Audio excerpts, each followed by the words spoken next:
Welcome to the Cabral Concept, where board-certified naturopath and integrative health practitioner Dr. Stephen Cabral shares how he was diagnosed at the age of 17 with a life-altering illness and given no hope for recovery. It was only after studying and traveling all over the world did he discover how to combine ancient Ayurvedic healing practices with state-of-the-art naturopathic and functional medicine to fully rebalance the body and re-energize it with life. It's time to discover how to get well, lose weight, and finally feel alive again. And now, here's your host, Dr. Stephen Cabral.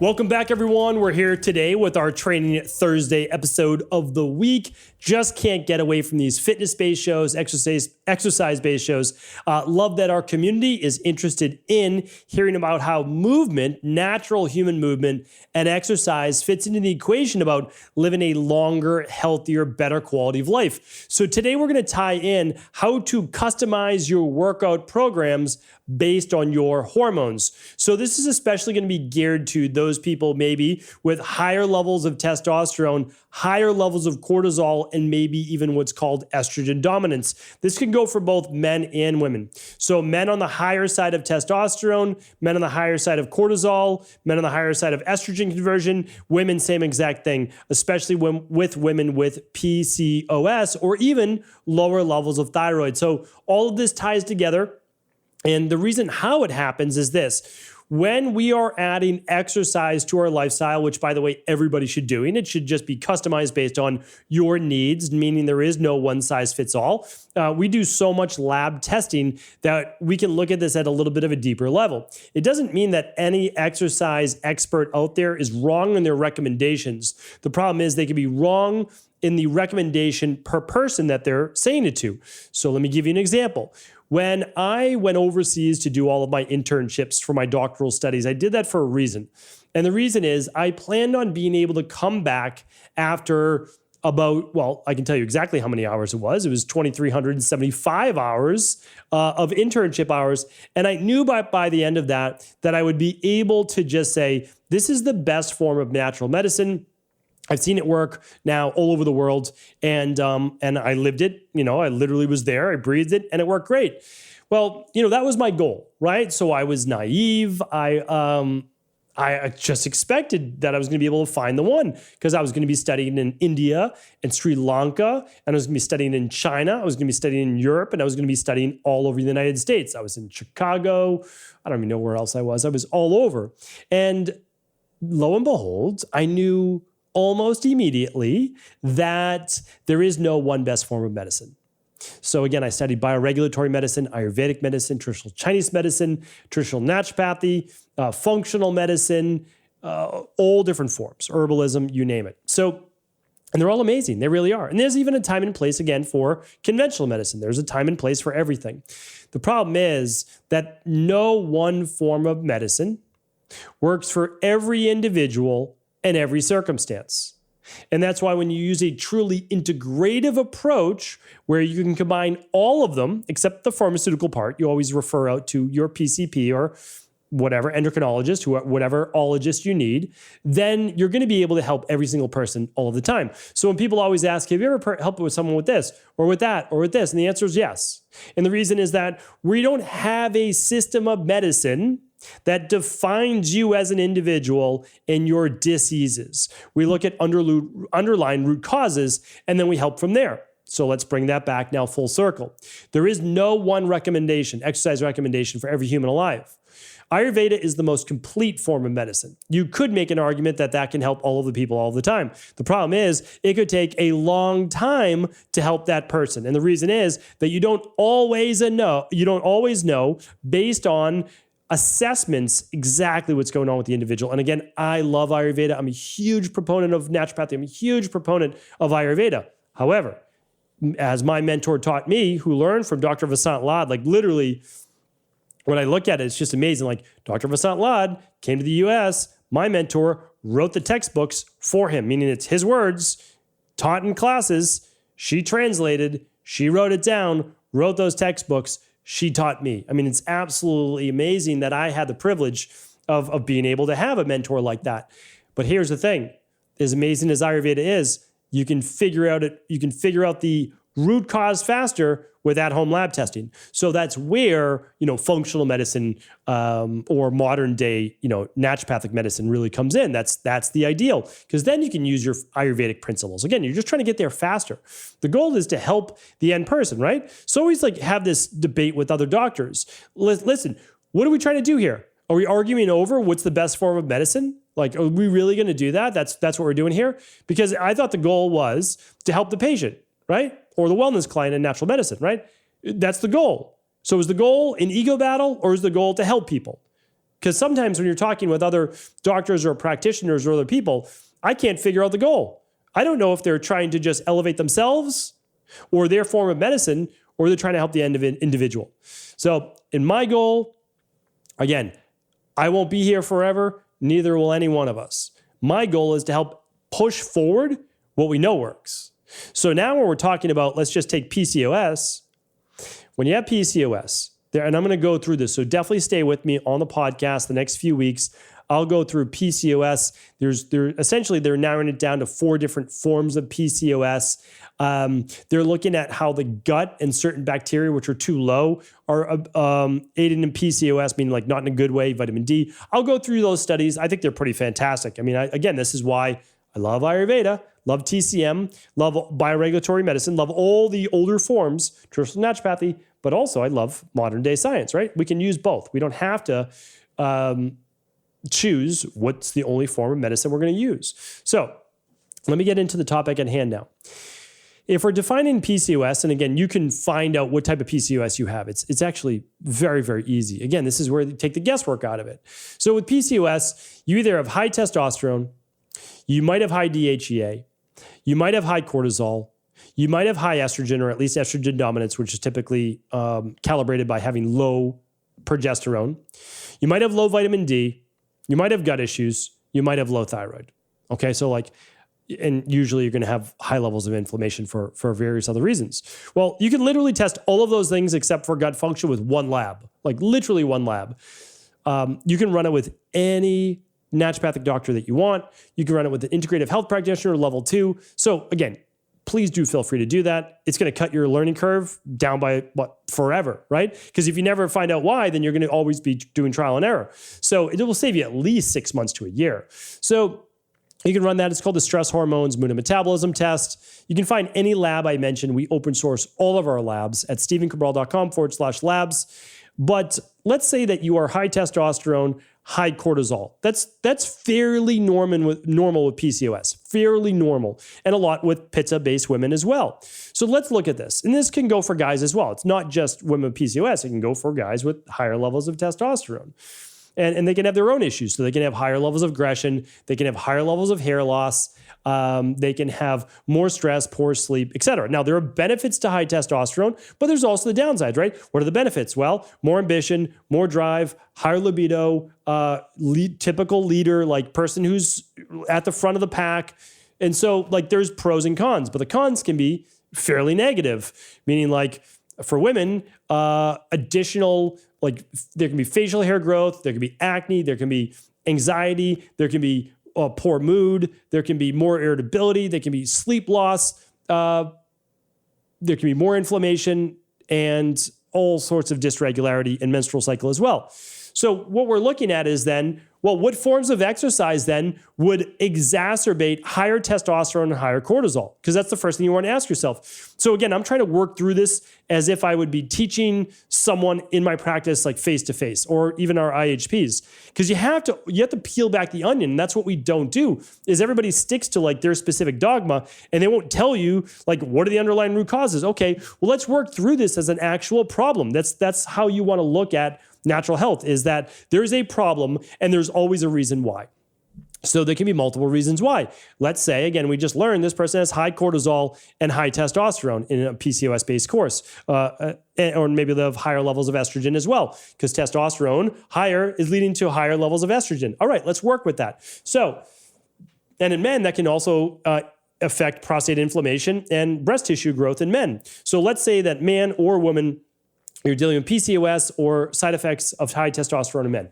So what we don't want to do are exercises or anything in life that's going to exacerbate higher levels of cortisol. Well, what's cortisol? Higher levels of stress, right? So higher levels of stress could be induced by normal things. Sometimes we even think they're good, like fasting, right? Well, fasting's a good thing. It's a really good thing. But when you do too much of it, what do? Well, you increase cortisol levels. You can increase cortisol levels, especially if blood sugar levels drop. That's its main job. Again, people forget that the main job of cortisol is as a glucocorticoid. It's literally built in there. Well, what's the gluco part? Well, when your blood sugar levels drop, your body will produce more from what's called the adrenal cortex. It will produce more cortisol. Technically, your brain, your hypothalamus tells your pituitary gland to tell your adrenals what to do, but it's because it's getting the signal that there's dropping blood sugar.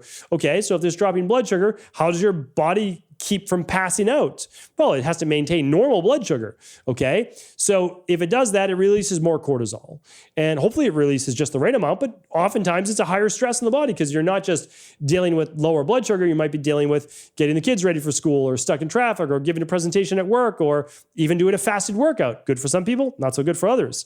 So that's just one example. Well, really hard workouts are another example.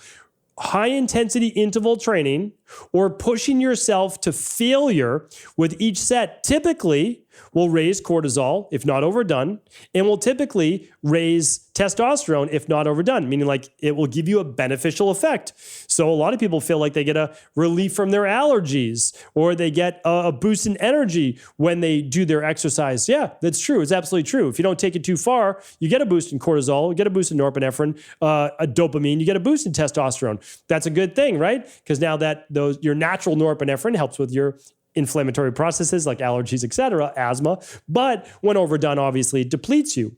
So let's think about that. Well, if you're already dealing with high testosterone, high cortisol, and higher levels of estrogen dominance, do you want to do really hard weight training workouts or high intensity interval training workouts? The answer would be no. That would be detrimental to your current dis-ease. That means imbalance of the body, right? The balance is not an ease. So what do? Do we say those workouts are bad? No, of course they're not bad. We recommend high intensity interval training and weights and pushing yourself to failure all the time. Is this recommended for this specific group of people? No, it's not. And that's why we have to understand there's no keto for everyone. There's no whatever diet for everyone. There's no workout for everyone. You understand, is my body balanced, yes or no? If your body is balanced, then you can get away with a whole lot more, which is why all of these gurus at 22 years old, I used to be one of those people, so I totally understand, you're looking through the lens of a 22-year-old or 25-year-old personal trainer or nutritionist. You can get away with so much in your 20s, and the reason is that you're pretty much balanced. I wasn't, so I learned at a younger age that what it feels like to be, 85 years old, because my body was completely deteriorated. It was completely dilapidated, literally is completely broken down. So what am I sharing with you? Well, if you're dealing with higher levels of aggression or testosterone or estrogen dominance or PCOS or high levels of cortisol, you don't want to do activities that would exacerbate that condition until you get it under control, until you get it balanced. So a good PCOS-based workout would be something that involves some cardio, which would modulate cortisol levels, modulate stress levels. Stay with me for a moment. I'll talk to you about the weight training for PCOS in just a moment. And here's why. I've given this every single Friday on my podcast. I give you 2 research studies. One of them I gave you that one of the best ways in order to improve your overall stress resilience was aerobic-based work. Now, I don't love to run. I don't love doing cardio. I would much rather be weight training. That's the truth. I would be much rather doing sandbag workouts, battling ropes. I'd be swinging a steel mace. I would be, climbing a rope, like anything, flipping tires. Like I'd rather do those types of workouts. I enjoy that. I don't enjoy going for a jog. I don't mind walking, like to walk. But here's the deal. The science has always been really positive on aerobic-based exercise unless you overdo it. So people are like, no, aerobic is terrible. It creates micro tears in the heart. Yeah, if you're doing marathons, yes. But there's somewhere between jogging for a mile or 2 and 26 miles, right? There's a little bit of difference between those two. We just like to overdo everything in our Western-based mindset. So you doing 20 or 30 minutes of cardio is a good thing. You build up over time. Now, again, if you're not doing any cardio, you just start with walking. You literally just walk up to 7,000 to 10,000 steps per day and you ease into it. That will build up your overall stress resilience. That's a good thing. And it also helps with weight loss because one of the major factors with PCOS is usually some type of, we call it toxic water weight, water retention from inflammation, or it could be adipose tissue increase, so fat gain. So we want to look at that. Walking, tremendous. Some light jogging, tremendous, or light any type of aerobics, tremendous. If you find yourself more than 30 to 50 pounds overweight, you may not want to start with jogging. It's probably not great on your joints. You might want to do something like the upright bike. You might want to, and I'll be talking about that, I think, more tomorrow. You might want to do even a rowing machine. Like you can do an elliptical if you want. Elliptical is not my favorite, that's for sure. But you can start there, right? It's a place to start. You always start with where you're at. Now, in terms of weight training for PCOS or higher testosterone, nothing wrong with that. You can still do it. What you don't want to do, though, is a high-intensity interval training, or push yourself to failure, meaning like last rep, squeezing out, grinding out that last one. Why? That's where you're going to, yes, you'll get a ton of benefits. There's no doubt about it. But right now, that's not what your body wants. Right now, your body's not looking to produce, or you don't most likely want for your body to produce higher levels of androgens, right? Higher levels of testosterone, maybe even DHEA. And higher levels of cortisol, because you're going to imbalance your blood sugar to an even greater degree, because blood sugar, I didn't mention that earlier, is one of factor for PCOS as well. So let's take it back. What do we want to do? Well, we want to do aerobic-based cardio a couple days a week. We want to do walking every day. And when you do your aerobic cardio, that can count as some of your walking, your 7,000 to 10,000 steps per day. Then what do you want to do for weight training? Well, weight training 2 to 3 times a week. What does your weight training look like? Well, it probably looks more like what I talked about last Thursday, which is metabolic conditioning workouts, Metcon workouts. So if you didn't check that out, that was actually 2 weeks ago in episode 2302. So just head on over to stephencabral.com/2302. If you want to learn more about PCOS, go to stephencabral.com/podcast. Just type in PCOS. Certainly can chat with you more about that. Reason why I'm talking about it a little bit more, 1 out of 10 women are going to suffer from PCOS-based symptoms. And I want to be able to help to a greater degree. We see it so much in our practice. So if you're doing a lighter weights-based workout, that does not mean pick up light weights. It just means like you're not going to failure. And you can do it circuit-based style. You're going to get the best of all worlds. Some lighter aerobic cardio, some lighter weight-based training. That just means not high intensity. It doesn't mean light weights, not higher intensity. And then you're going to be able to repair your body based on what you found, whether it's blood sugar, vitamin D, thyroid, estrogen, testosterone, like cortisol. You're going to be able to figure it out. Once you figure out your body's balance, then you're going to ease into what? Well, you're going to ease into probably just a little bit more weight training if that's what you choose to do, or maybe you found your sweet spot for your body and that's exactly what you're going to look at. So hopefully this was helpful. Again, I'm going to do more follow-up shows on PCOS. We've got a lot of requests. I want to be able to demystify this. I just want you to know there's always an answer. There really is. You're able to test for that underlying answer. Then you're able to customize a protocol built based on your imbalances. So again, if this show was helpful, please do feel free to share it with anyone else you believe it could serve. And I'll be back tomorrow on another Cabral Concept. Did you know that the body really only becomes sick or imbalanced in only 2 ways? Over time, you become deficient in vital nutrients, and you also accumulate toxins internally and from the environment. As those nutrients diminish and you increase your total toxic load, your body then begins to show the first signs of dis-ease. It's actually quite predictable, and the good news is that if we know how you began to fill up that proverbial rain barrel, we also know how to empty it to begin the healing process. I was fortunate enough to learn this ancient healing process from my mentor after suffering from debilitating diseases for close to a decade. It was only when I began to implement these techniques did I finally overcome my illnesses and go on to live a life of energy and vitality that I now enjoy. I'd like to share with you now what I discovered after traveling all over the world and how to combine the best of ancient healing wisdom with state-of-the-art science. Allow me to teach you exactly how I've been able to help over 250,000 people to empty their rain barrel and begin to transform their body and lives into what they've always hoped they could be. To get your copy of the international bestseller, The Rain Barrel Effect, simply go to stephencabral.com/rainbarrel.